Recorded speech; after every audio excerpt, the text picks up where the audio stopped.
Today's guest is Auren Hoffman. Auren was the founder of LiveRamp, a publicly traded company on NASDAQ. He's also CEO of SafeGraph and GP of Flex Capital. He has founded and funded dozens of companies. Auren is the quintessential tech entrepreneur and a true insider within the tech community. Before we get started, I want to remind you that this podcast is not investment advice. It is intended for informational and entertainment purposes only. Auren Hoffman, welcome to Onward. I'm very excited to be here. Thanks, Ben. Okay, so let's jump right in here. You sold your business LiveRamp for $310 million in 2014. In retrospect, should you not have? In retrospect, we made a mistake to sell. And I think there's a few different reasons we made a mistake. First was a personal reason. I think a lot of times when people sell, they're selling because it would personally change their financial situation. And that was definitely true for me. It went from money being something that one would have to think about. At the time, I had two very young kids to not having to worry about it afterwards. It just so happened that later that year, also in 2014, but later that year, my wife's business ended up selling. And also one of my best friends, who I was on the board of, a decently large shareholder of, also sold later that year. So if I had a crystal ball from a personal finance reason, if those had sold first, and they definitely could have sold first, we wouldn't have sold. And then the second thing is that I just didn't understand the power of the business.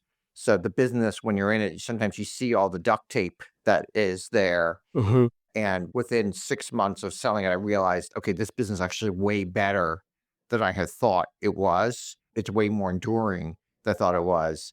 And you spend all this time gathering all these people. The early days are the hardest. You finally find all these great people to work with that you love working with and stuff.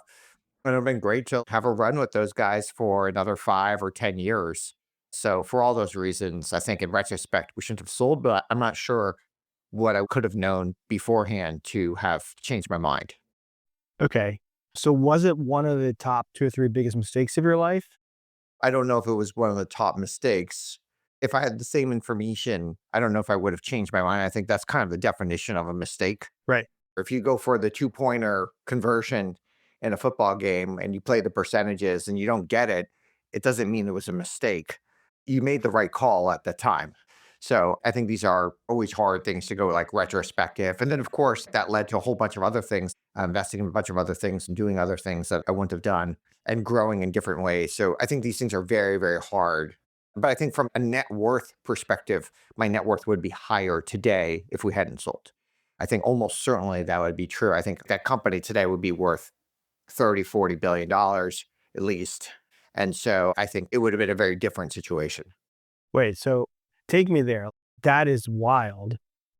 What would you have done different? What are the decisions? That's a huge difference. Yeah, I think we would have 100x'd that company. We probably already underpriced it when we sold. So when we were selling, it's already just doing well. And I don't think we appreciate it at the time. At the time, we were doing probably 35 million ARR and we were growing 80% a year and we were profitable. That was just a year before all the stats got known. And it's like, so we just didn't appreciate how good the business was. So we probably already sold it too cheap. And then all these other things that came in as well, that we could have probably grown the business faster post-selling. When you sell a business, things tend to slow down. And then over time, you lose talent. Obviously, I left the business about a year after we sold it. And other talented people over time left as well because it got more bureaucratic and other types of things.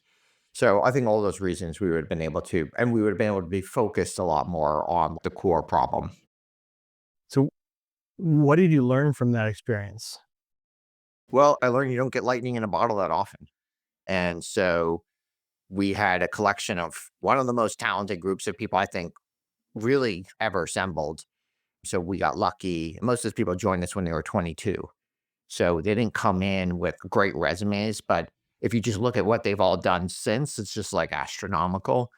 And so these are just incredibly talented people, great, hardworking people, super ethical people, fun people, interesting people. And so just having those people around, even if you fail, is awesome. So there's just something about having that team. And it takes a while to recreate that. You might have started the creating that at a certain point in your life where you maybe had the ability to create it in one way. Most of that talent creation was pre-kids for me. Post-kids, you have a different way of having creating it, and you may have different other types of things you have to do. And we were all in person back then, and maybe nowadays you're more distributed. You have all these other things that have changed as well. So in retrospect, it was a once in a lifetime. Have you done it again? Yeah, I think so, but it's different. Each stage of your life, it's different. And now most of the things I do are much more distributed.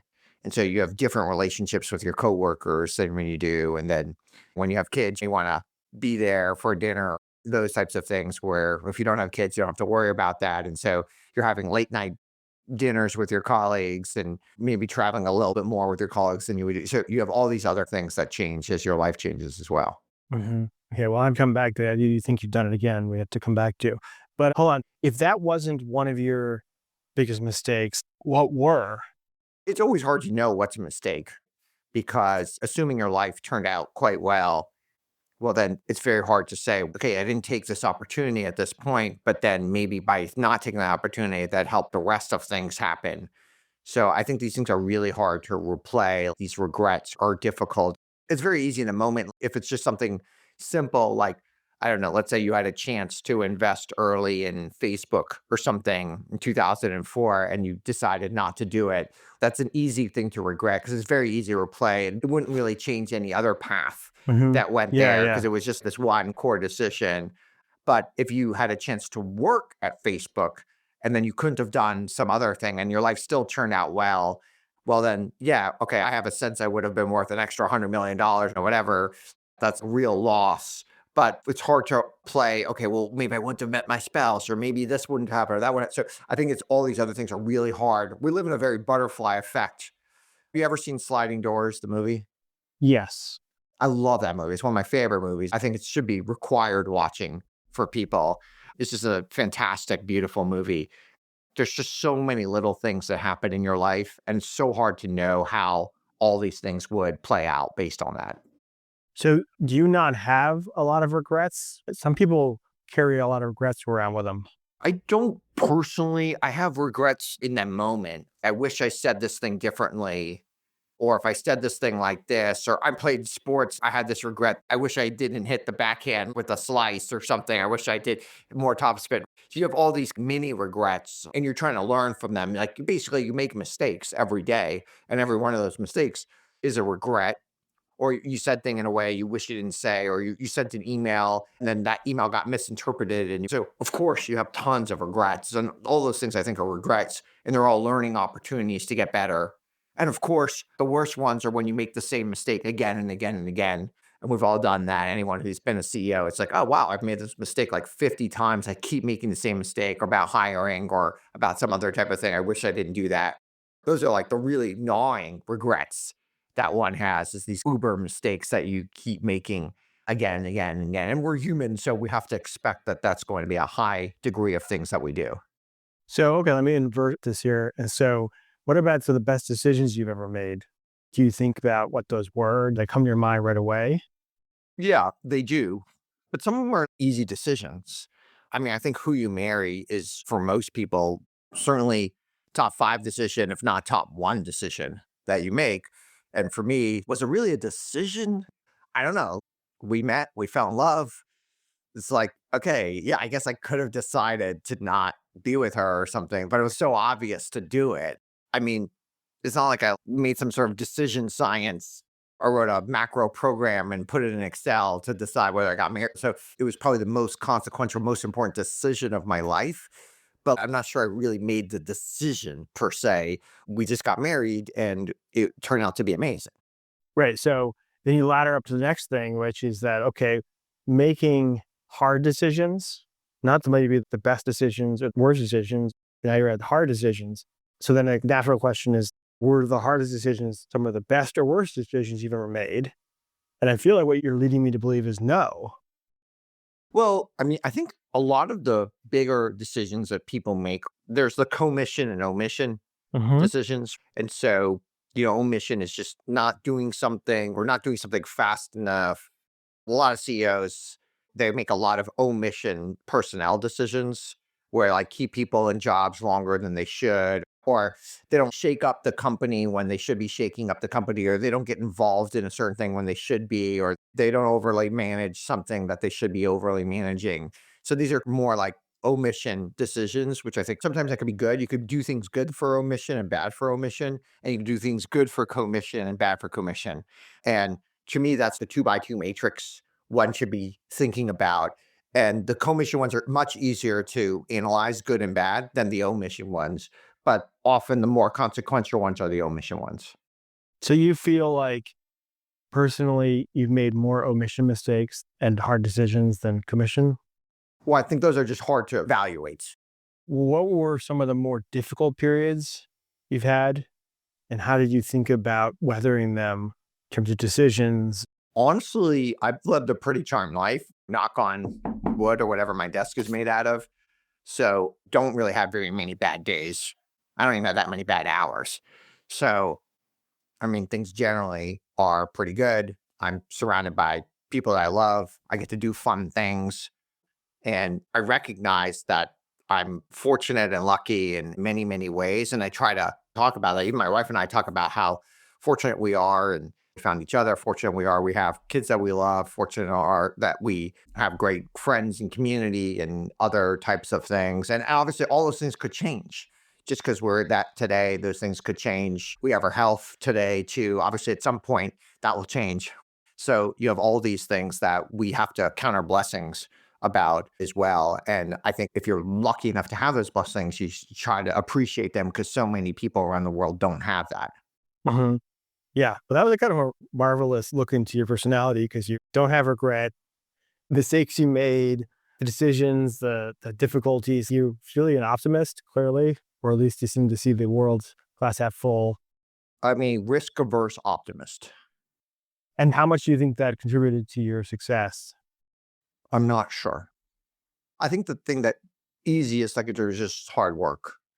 So I think people who put in a lot of hours and who have a real desire to succeed are more likely to succeed. Doesn't mean they will, but they're more likely to succeed. And obviously you can succeed by not doing that, and you could not succeed by doing that, but it just increases your chances greatly. Yeah. Something on the team I work with, my team, is I feel like some of us actually really enjoy it. I think I heard you say you don't love exercise. Some people love exercise. I hate exercise. Yeah. Yeah. But I feel like some of us just love working. It's just Yeah. absolutely, I don't mean like the fun work. I even mean like the grind. It's irresistible. I like what I do, and there are certain things that I don't love. So I would say a decent part of my day, I do things that I don't love doing. I'm not super excited to do it, but I know I have to go do it. I mean, I take out the trash in my house, so I don't like love doing that. So they're just things that you do because you have to do. But I guess I don't hate it per se. I do hate exercise, honestly. And I still do it anyway. And I probably don't do it as much as I would if I didn't hate it. Sometimes you still have to do things you just really don't like. You've been entrepreneuring, I guess, since like 1996, 1995. You sold your first business in 1997. Yeah, even before that. So that was in college. I started business in college and we sold it after college. I had a business in high school that paid for my first 3 years of college. And the reason why I started the business in college is because I ran out of money. I had to pay for my last year. And I was like, oh, I'll just start a business to go do it. So I didn't budget correctly, or I had more beer than I should have or something. At least the businesses I know were all software related. Yeah. So you've been a software developer. Obviously not in high school, but starting college. Yeah. Yeah. So I think of it as you went through two major eras, late 90s to late 2000s, maybe 97 to 2010 or 9 or whatever. And then the next phase or the next era. I think that's probably right. I think we're definitely in a new era today. When to the third one? Yeah. Or right around end of COVID or something. Yep. Yeah. So I'm curious how you think about those two earlier eras and what were the differences, even the change between eras and how like different things apply, different rules apply, different pricing applies. One of the interesting things is there's almost nobody still involved from the first era that I know, unless they were so successful, it just kept them going. Like Mark Andreessen, or there's a couple of people from that era who are just so successful. But even most of the ones that were super successful, they got off the train. They started a winery or something. They got off the train at some point. And I think that's just human nature. People don't continue usually doing it, even way less so in tech than in finance. Probably so many people who were involved in finance early on in their career are still super involved. And, but like almost all my entrepreneur friends, I would say maybe even 100%. I had all these friends in the 90s who were all running companies and we all raised a little bit of money and we're all stupid and young and et cetera. Basically none of them are doing anything meaningful in tech anymore. They're ones who maybe didn't succeed as well. And those guys might be working for a tech company, but they're not entrepreneurs anymore, or they're doing some other type of thing. And then the ones who were successful are enjoying their wealth. They're not actually in the grind anymore. It's just an interesting thing that people don't often keep going at it all the time. Even I would say almost all of them were, I can maybe think of one or two that are still doing it. So maybe it's not 100%. And I would say quite a few of them were way more talented than me, way smarter, way more brilliant, way more charismatic. But for whatever reason, they had other priorities in life over time, which makes sense. They got other interests or other types of things. And I would say a very high percentage of them have a winery. I kind of wonder if that's one of the reasons why tech's so successful, because you don't have these people who end up dominating the industry for 50 years because they move on. You have this waves of change. Yeah, that might be true. Or it's just hard. It's a grind. It's a grind to start a company again. People remember how tough it is. And they're like, I don't want to do that. So I don't want to go back to two people in a garage type of thing. There's only a small number of people want to go back to doing it. And they did it in their early 20s, not because they wanted to necessarily, because they had to. That was their main option. And then if they had some success, why go back to doing that thing again? Yeah, no, I can appreciate do it again. It's so brutal. Yeah. Again, there's definitely some exceptions that just keep doing it over and over again. Has the culture changed a lot too between the generations? I definitely think the culture of Silicon Valley was way more different from the New York in the 90s than it is today. So I think as it converged more with New York, way more people, let's say, who were tech people would probably send their kids to public schools in the 90s, whereas today it's probably close to zero, probably Manhattan or something. And then even some of those people send their kids to those same East Coast boarding schools. And they probably even vacation in the same places that the people in New York vacation, like Aspen or Martha's Vineyard or Nantucket or something like that, or the Hamptons. They probably do a lot of those types of things. Whereas in the 90s, it was just very, very separate cultures. And then, of course, I think the money thing, they spend money in a similar way. They're just as showy now than they were. So it has converged more to New York over the last, let's say, 20, 30 years. Hmm.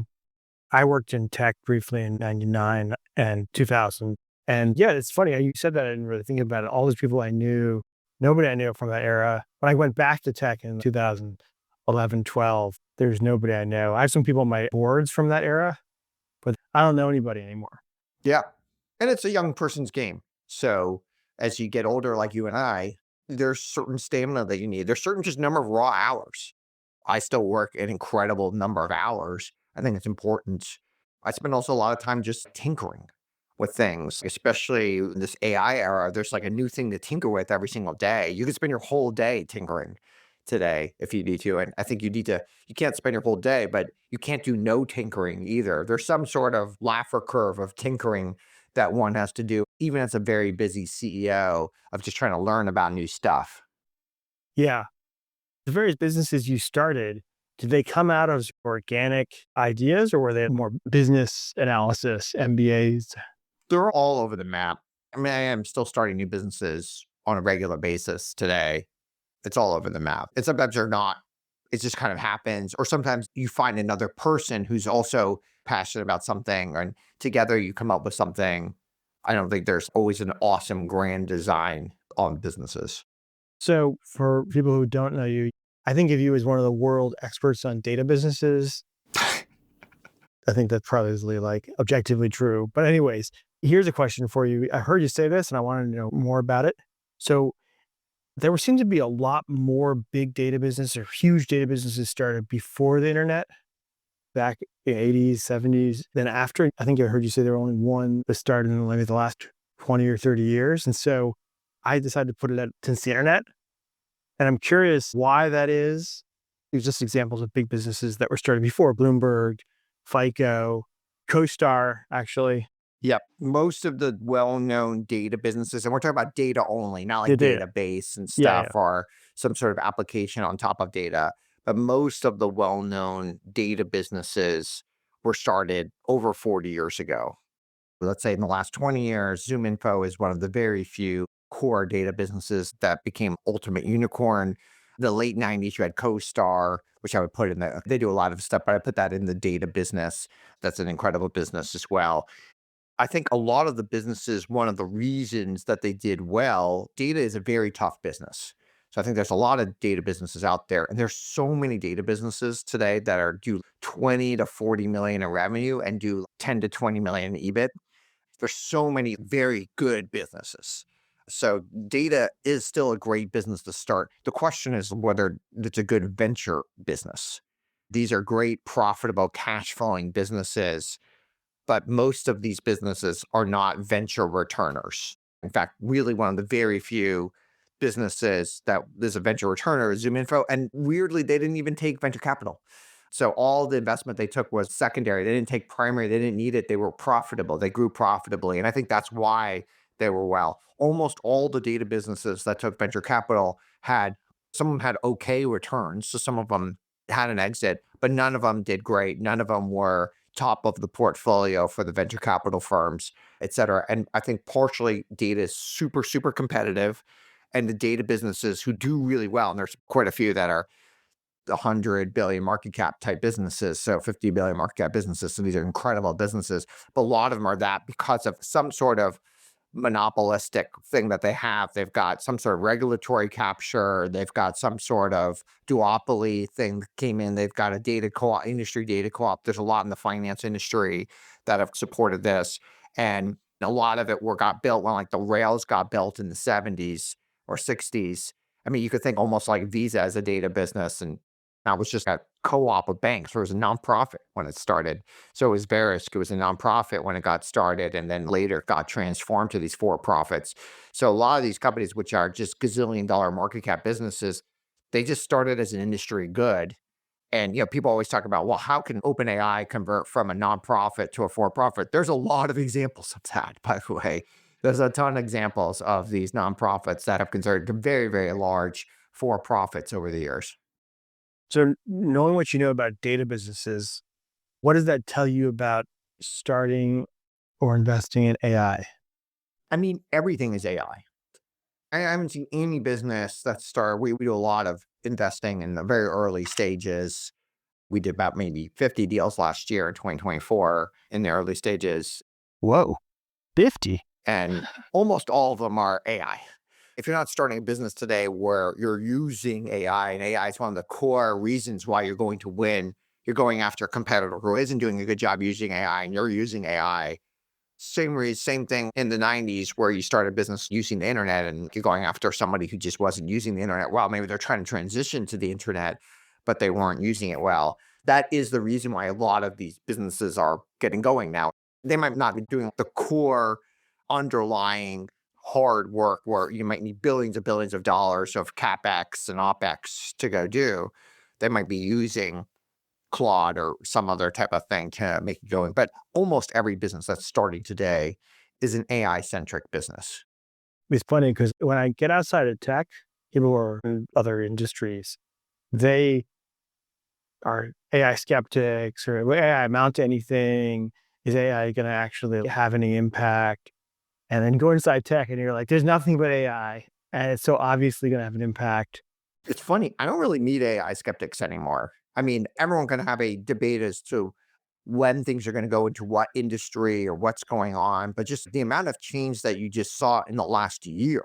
I mean, if they're like customer service or if you're a call center type of thing, just like every business has seen it. Every business, General Motors, Bank of America, they're already seeing huge efforts. They're already seeing changes that are dramatic. They know things are coming and they know people are going to go after them in certain ways. I think people are getting less blindsided than they were in the 90s because of the internet. People are very aware this is happening. It's so obvious that it's happening. And also because we get to see in our own lives. I just created a song yesterday. I had a few people over for dinner at my house a couple of days ago. And I created a song about the dinner. And the song is freaking awesome. It's so good. What'd you use to make the song? I use Suno, Okay. which I love. I love it. It's so fun. It's so fun. And the whole thing, everything, took me under 2 minutes to do everything, including just the time I had to wait for the spinning wheel to create the song. And it's such a good song.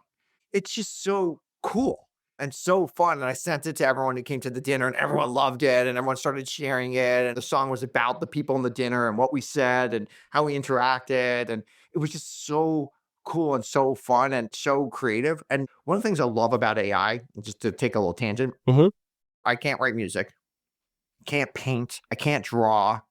I just don't have that artistic thing. I've just never been good at any of those types of things. And AI can do all that stuff, all those things immediately so well.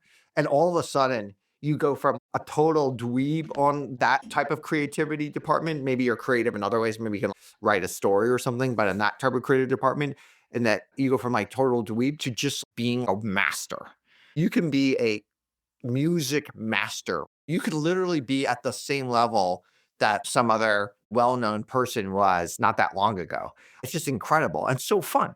Let's have a debate that I feel like I have internally about how much AI is going to affect software engineering.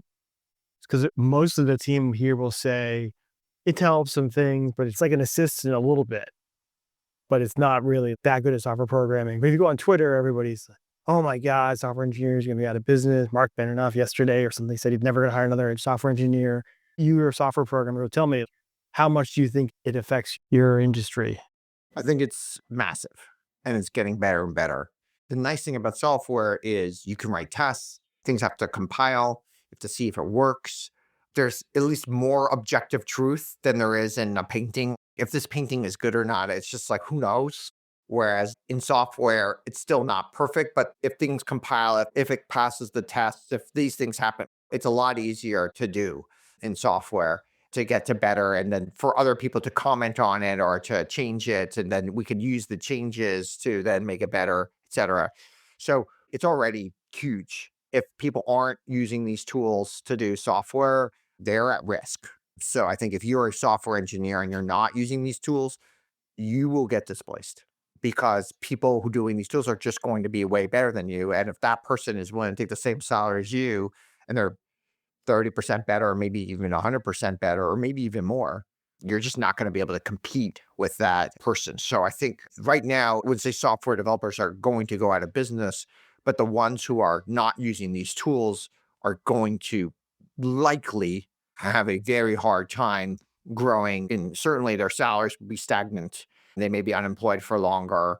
They may have other types of issues that happen there. So it is going to be more imperative that people use them. And maybe today, the average software developer who's using these tools well is 50% better, 30 to 50% better than they were before, which is incredible and massive. But I think very soon they will be over 100% better. Okay. I think that's true for lawyers as well. So I think there's certain classes of folks where you're just going to be so much better. I think this is good because I think a lot of the things, at least in those areas, are the things that the software developers and lawyers don't like doing. At least in the short term, it's definitely possible that in the longer term, it will hit the other stuff. Their job satisfaction will go up. They'll have a lot more fun. So if you were starting a vertical real estate data AI company. You may have a friend that's doing something like this. Yeah, me too. What kind of playbook would you be following? How would you be thinking about it? I don't know. I don't know that industry that well per se, but I think in any company today, if you're starting a company, you have to be thinking everything through AI first. And I'm not just being AI bandwagon here. It's just obvious. It's just like if you were starting a company in the 90s and you have to be internet first. Imagine you were starting this tech company in the 90s and you weren't internet first. It'd just be like stupid. Why would you do that? And we think of in the mid to late 2000s, if you weren't thinking about the cloud and stuff like that, and all these big things that make changes, you have to adopt to those changes. You can't stick with the old paradigm in a tech world where things are changing so fast. In another world, you're in construction or something, things might move a lot slower. So then there's other ways to compete. But in the world of tech, if you're starting a tech company, if it is something called tech in your wallet, if you think of yourself as a tech entrepreneur, you might have to be leading edge, but you've got to be much more on that leading edge side to compete. I heard you say this on another podcast. You have a company get started with like a theory of the future over a longer period, maybe 10 years. And one of the theories you had was that there'd be more and more companies buying data. The data would be essential to being able to compete in the future. And yet it turned out that was mostly wrong. Could you actually just expand on that again here? Because I thought it was so interesting. Yeah. And I had some follow-up questions about it. Yeah. So maybe 8 years ago or so, I had a whole thesis that, look, I knew data companies were not big fund returners in the past. There weren't that many data companies. If you just think of number of SaaS companies versus the number of data companies, it's like 100 to 1 in terms of how well people did as an investor. But my theory was that there was an inflection point that was happening that was about to change. While this was before AI, there was the rise of the data scientists, the rise of all these tools that made it easier to use data, whether it be Snowflake and Databricks and stuff like that. And people were becoming much more data oriented. People were doing a better job of analyzing their own internal data. So if you just say, okay, why would you buy external data until you're good at analyzing your internal data? So they're getting better and better at analyzing their internal. If let's say you're Target or Walmart, you're going to analyze your internal data before you buy new data that comes in. And so theory was all these things are happening. Now, all of a sudden, there's going to be this explosion of data buyers who are going to want to buy external data and bring it in. That made a lot of sense to me. And so I started data companies. I started investing in a ton of data companies. And in general, it just didn't work out. The number of data buyers today, as opposed to 8 years ago, has gone up. It's not like it's been flat or gone down, but it's gone up very slowly. I would have expected it to be not just one order of magnitude. I would have expected to be a magnitude and a half, maybe even 2 orders of magnitude more buyers today than there were years ago. I thought this explosion was right around the corner. And one of the areas that I looked at was hedge funds. So at the time, there was maybe 70 significant buyers of data of the 11,000 hedge funds. Maybe 70 of them were significant buyers. Today, I don't know, maybe 90.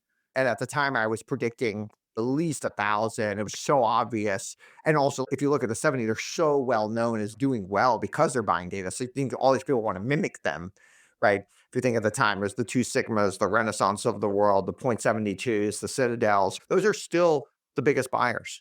Even really well-known hedge funds like Bridgewater, like the amount they buy for a term is so tiny.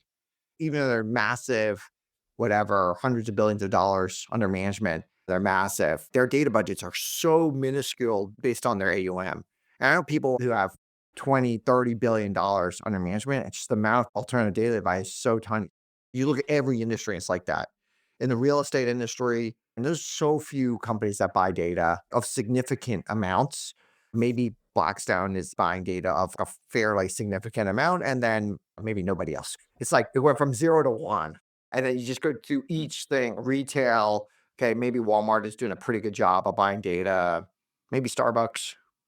It's hard to find that many retailers that are really buying any significant amount of it. So in every industry, it hasn't played out the way I thought it was going to play out. And so why don't more companies buy data? I think it's complicated and I think it's hard.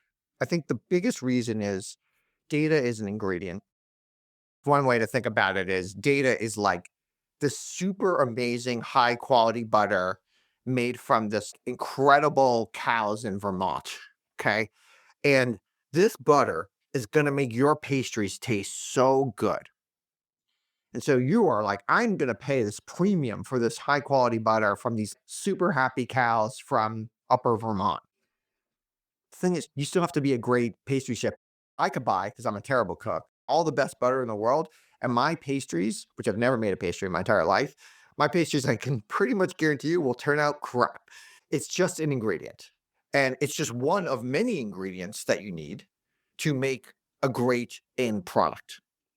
And sometimes you need data from many sources. So you need many different types of data sets. If you're a hedge fund, it's now one data set actually really will help you. You might need to combine dozens or sometimes even hundreds of data sets before you even get a little bit of alpha.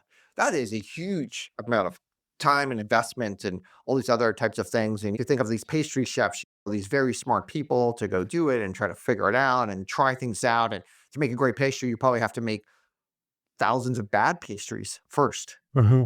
So it's not an end product.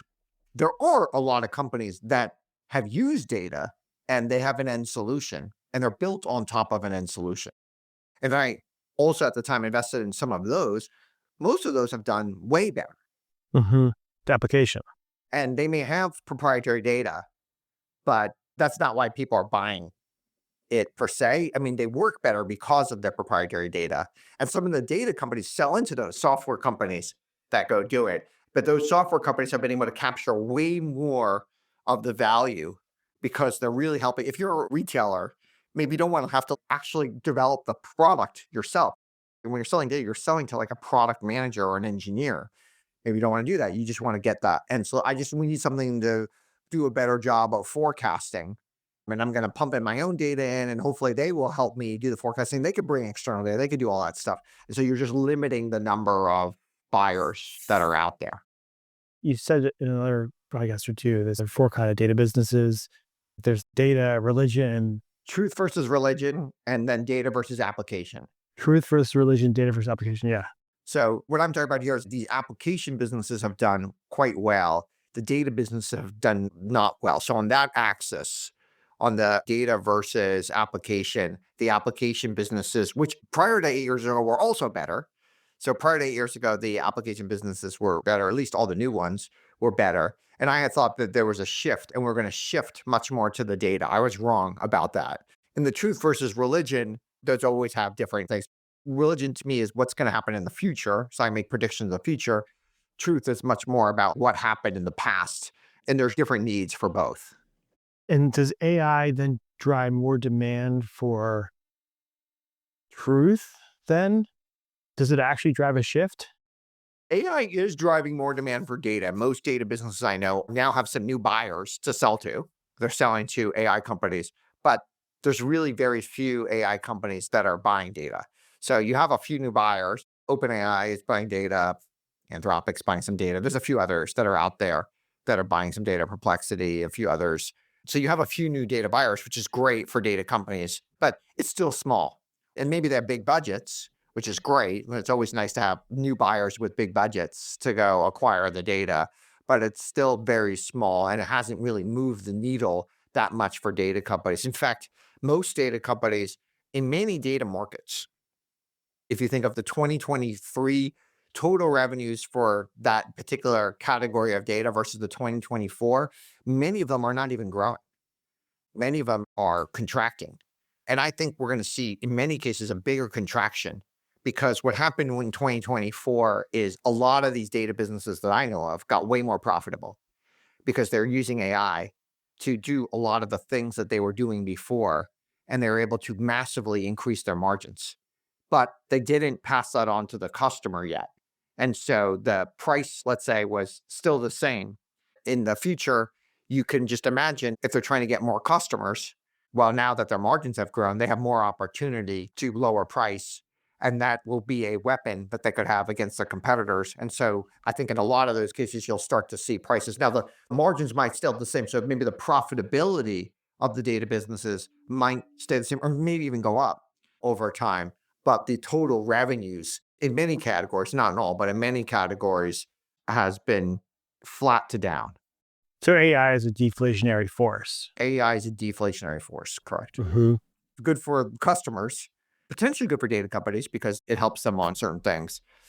Every day I change my mind whether it's like good for our data businesses or bad. And certainly in 2024, it's been a net good. Yeah.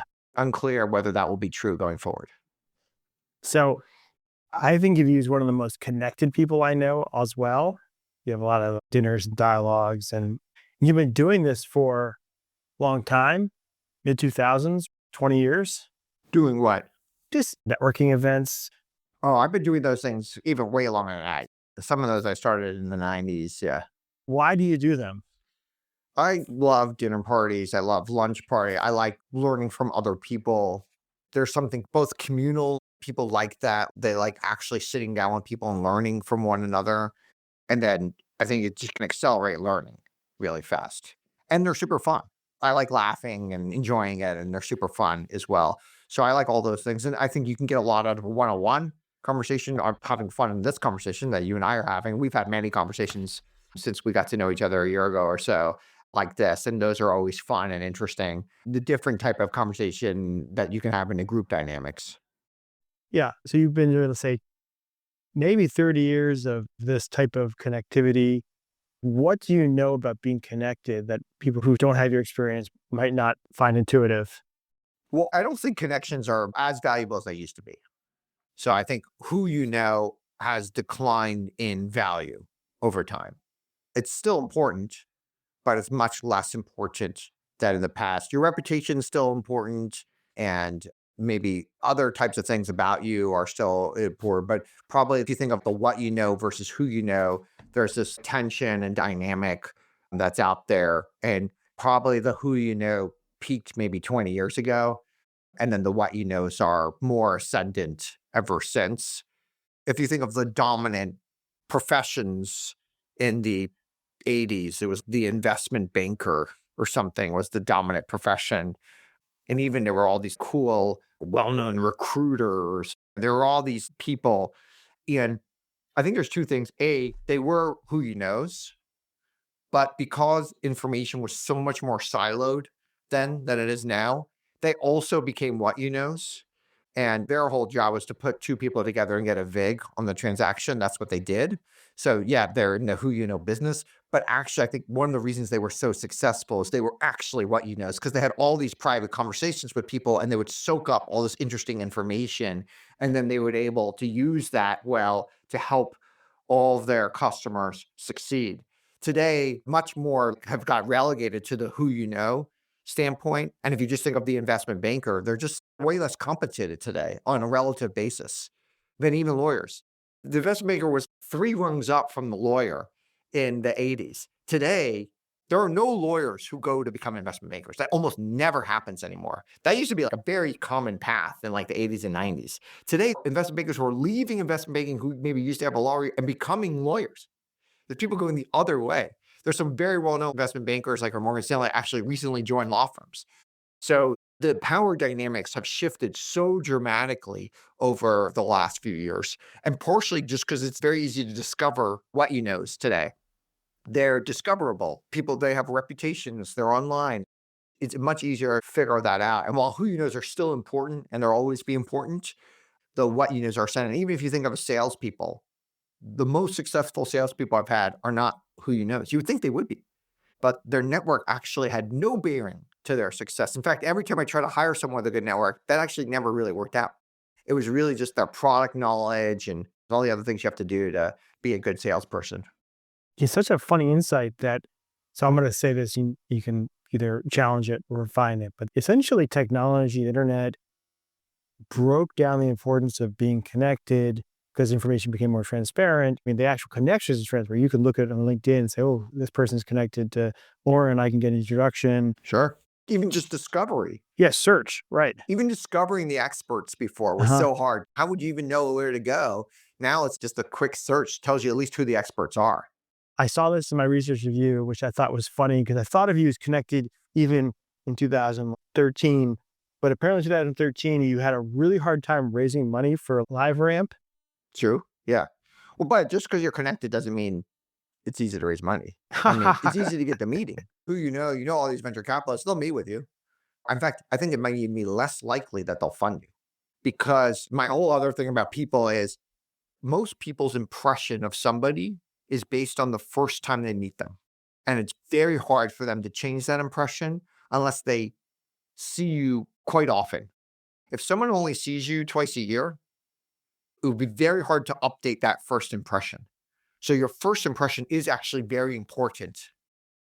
And if you happen to run in right now in the grocery store to the mother of your best friend when you were 10, but she hasn't seen you since, she will not imagine you any different than when you were 10. She still thinks you like to play with your Star Wars figurines. She still thinks of you in the same way. She remembers all the great foods you like. She still thinks you like all that same stuff. She knows maybe her own child has changed because she sees her own child all the time and there's an evolvement out there. But for you, it's very hard. And I think everyone's the same way. And so just because you know a venture capitalist, happen to see them at parties or whatever it might be, it doesn't mean anything because you have changed quite a bit since they have met you. You're changed, you've gotten so much better, you're much more advanced in certain things, your skills have changed, or whatever it might be. Or maybe you were a partier back then and now you're more just into work and you more care about things. But their impression of you will be very hard to change. And only a very evolved human can change their impression very easily about somebody. If you could generalize that or abstract that out to like society and also nature of change, because you see that resistance to change in various ways, how would you generalize some of that? Because that's a really interesting insight. What does that mean more broadly for society? I think people get stuck in their impressions of things and they don't realize people change a lot. And also your impression of people are often wrong when you first meet them. So both these things, your impression is wrong. And so you may have not even known. I may have not understood who Ben was when I first met him. I got the wrong impression of you for whatever reason. And by the way, we're different on a day-to-day basis. You might be different on Tuesday than you are on a Wednesday. The same person. Or you act different in social situations, or who knows why I got that impression of you. But it's very hard to update that of a given person. I've heard you say that you think you have low EQ. Yeah, I have low EQ. I haven't noticed that. So it's interesting that you believe that, but I would say high IQ. But does that give you a different lens into how people behave because you're reading it for a different capability? The way I've done it with low EQ is I have a very hard time reading nonverbal things. So that's almost a definitional low EQ person. And if someone thinks something but doesn't tell me, I will never know. I will never know. So what I always do is I just assume that everything somebody tells me is the truth, and that's all I need to know. That's the way I've done it all my life. It's obviously not true. I know it's not true, but it has worked. Have you been in New York? In New York, it's much easier. Oh, yeah? In New York, people will tell you what they think. In California, much harder. People are less likely to tell you what they think. In New York, people are like, hey, what's the matter with you?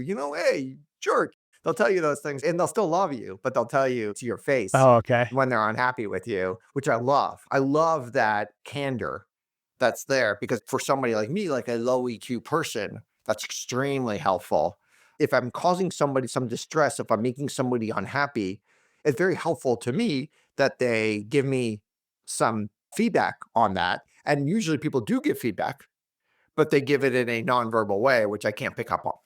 Do you think this has been a strength and a weakness for you in your career? I think EQ is overrated. I'm not just saying that because I have low EQ. I think it's a crutch that people rely on.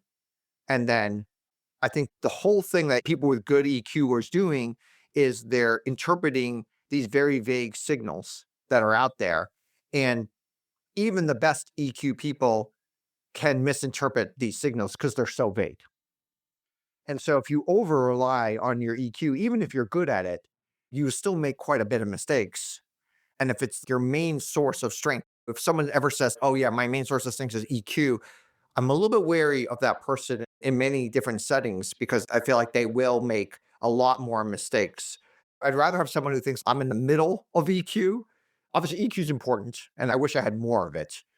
But if somebody thinks they have super high EQ, to me, that is often a flag that they over rely on those signals. Interesting. And by the way, a lot of people who think they have high EQ don't. Yeah. So both those problems, some of them do, but a lot of people just think they intuit stuff. And you're like, I don't know that you're correct. So you have that side of it as well. Yeah, that's definitely true with a lot of things. Let me just change topics for a second because I want to talk to you about venture capital. We invested in 50 companies last year. You've invested in a lot of startups. I have two questions for you. We started a venture fund. Well, you start late stage. Late stage, yeah, your early stage, yeah. I think it's very different. It's Yeah. very different. So yeah, I'm interested in, especially for our listeners who don't have nearly experience in VC as you do, how do you think about it? General lessons you have or guideposts you follow? It really depends what your goal is to do. When I started investing in companies many years ago, my goal wasn't necessarily IRR or to make a return.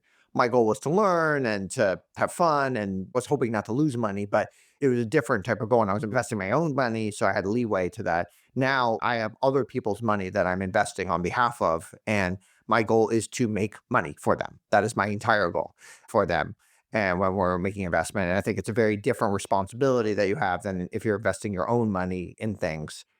In the venture capital world, there are these fund returners or these incredible companies that come around every once in a while, and they're pretty rare. And most people that I know who are investors, they never even had a chance to invest in any of them. It's not like they turned them down. A lot of them never even had a chance. Let's say the life of a 3-year fund, there's probably 20 companies that really matter, that really move the needle over those 3 years. In the country. Yeah, 20 tech companies, let's say in the Western world, global, you take China out of it because it's a whole other market. But the companies that you could invest in, that you'd want to invest in, there's probably 20 companies that started that, let's say you're a seed funder, and we do a lot of seed investing, probably 20 companies that matter over those 3 years that you could have got into. And if you're running a seed fund, it'd be really great to get into at least one of those companies. If you're just in one, you're probably going to at least be okay. And at least probably have a pretty good return. Depending on how much you put in there, you could be really good if you put a lot in. And you could still, as a percentage of your fund, it would mean a lot. But even if you put a little as a percentage of your fund, even if it's less than 1% of your fund that you put into that particular name, it still could have a massive, because let's say it's 100x. So even if it was less than 1% of your fund, it still could be a fund returner or something like that. Now, if you do 2 of them, of those 20, well, you're almost certainly going to have a very good fund. And if you're in more than 2, you may have a generational fund. Now, it's of course so hard to know which of them are the 20 at the time. You won't know that often for over 10 years, which of those are the right ones to be in. But that's the key if you're a seed investor. And that's the only key. That's the most important thing, is to be in those companies. You still don't want to get zeros, and getting losses is bad, of course. There's a lot of other things. You can still make money by never being in them. You can make actually really good money. You can make a very high IRR by never being in any of those companies. But if you are in those companies, everything changes. The game changes. Everything changes. And then, of course, your reputation will change too. So the more of those companies you ever are in, the more chance you are getting into those companies in the future, and all this other stuff that happens as well. So that's the most important thing when you're angel investing, which is the mistake isn't investing something that goes to zero. The mistake is not seeing the great company. And then the next mistake would be seeing the great company and deciding not to invest. And then the next mistake would be deciding to invest and then not letting you in. So that's the funnel that one has to think about there. Of course, you want to avoid as many losses as possible, but the other mistake is way more costly for you in the long time. And is that mostly driven by brand, the flow? There's so many different things. It's so hard. It's so competitive, and it's so hard. It could be brand, it could be hustle, it could be outbound. And we do so much outbound. We do so much outbound email and outbound calling and outbound everything. There's so many things. You can't rely on your reputation. You can't rely on X to do, because most seed funders, there's not even that much of a reputation. It's a lot of angels. Sequoia, Benchmark, they don't usually play in the seed. Yeah, I think of A being, it's not as extreme as seed, but similar. A is a little different. A is different. When someone's raising an A round and they're a good company, usually they call the top 10 A firms. There might be a debate of who's in the top 10, but they'll call them up, send them an email. It could be a cold email, and they'll be like, hey, I'm raising money. They have reputation. So like getting into the top 10 is very hard. And if you're not in the top 10, where seed is very different, because it's not even clear who the top seed guys are. And it's so dispersed and it's so out there. A lot of times it's just use your network or somebody invested, they introduce you to somebody else. So you hear about somebody somehow because you're in electricity deregulation space and somebody else is doing something cool there. So you reach out to them, or it's like someone you worked with. It's like your old CEO in a company that you worked with decides to put 100K into you and take a chance on you because you were a great employee. Like, there's so many weird things like that that happen at the seed.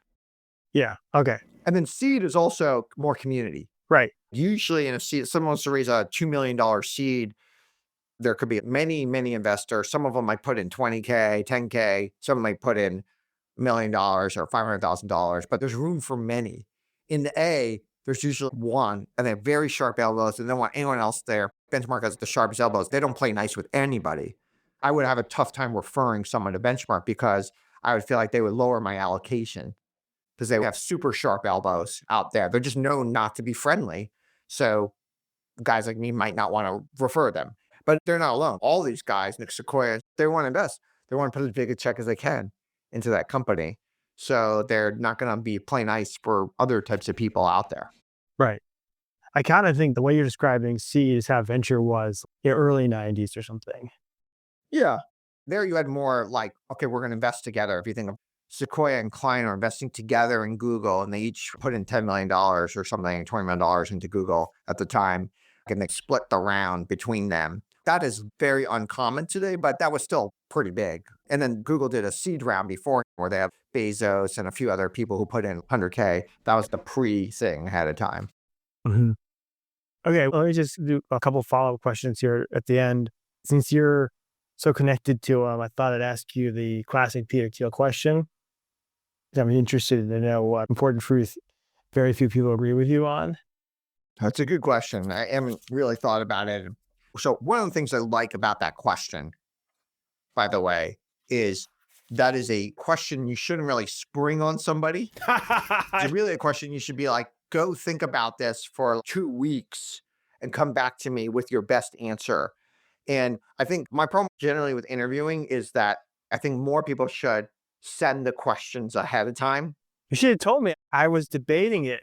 I find people prepared, it doesn't feel as natural. Yeah, that could be true. And that is true for sure. If it's prepared, it's less natural. But if there's questions that develop foods, the first thing that comes to your mind isn't always the best. It might tell you something about their personality. It's very hard to say. Again, you're dealing with a low EQ person here.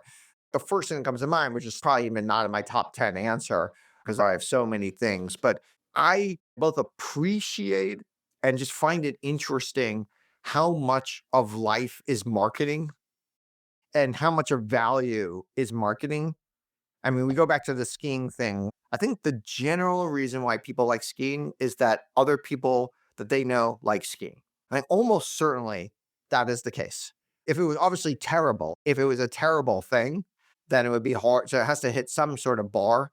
But the reason why it's so popular is because it's popular.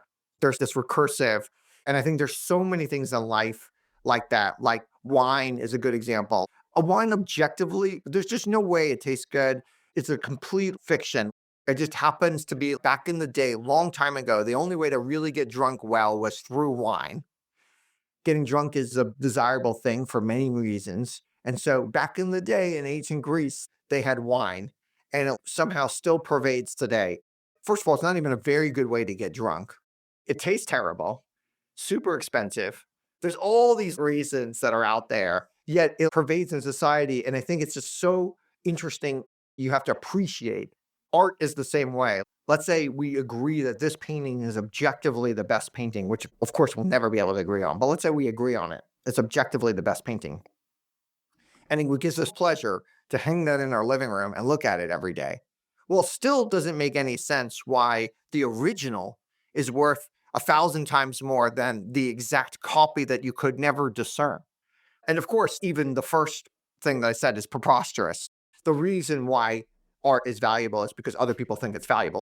It's true of almost so many things in life. And again, I don't dislike it. I love the scam. I think we're all in the scam. We're all part of the scam. We all play into the scam. And that's what makes life so interesting and so fun is we all like to believe in these scams together. And scam is a bad word of it. You could call it something else that's out there, some sort of fiction or story, like a Harari story, but it's a common story that we believe in. And of course, humans would never be able to do anything and we would never be able to live together if we didn't believe in these stories together. And I think that's fun and it makes human, but in some ways also is so not true. But you have to believe in the fiction anyway. It's kind of like Santa Claus. You have to believe in it anyway to make things fun and interesting in life. Yeah. You got to a great answer. So I appreciate it. Well, Auren, I appreciate you taking time. This has been super fun, Ben. Totally. Onward. You've been listening to Onward, the Fundrise podcast, featuring Auren Hoffman, CEO of SafeGraph and GP of Flex Capital. His podcast is The World of DaaS, DAAS, which personally I love. My name is Ben Miller, CEO of Fundrise. We invite you again to please send your comments and questions to Onward at fundrise.com. If you like what you've heard, rate and review us on Apple Podcasts, and be sure to follow us wherever you listen to podcasts. For more information on Fundrise sponsored investment products, including relevant legal disclaimers, check out our show notes. Thanks so much for joining me.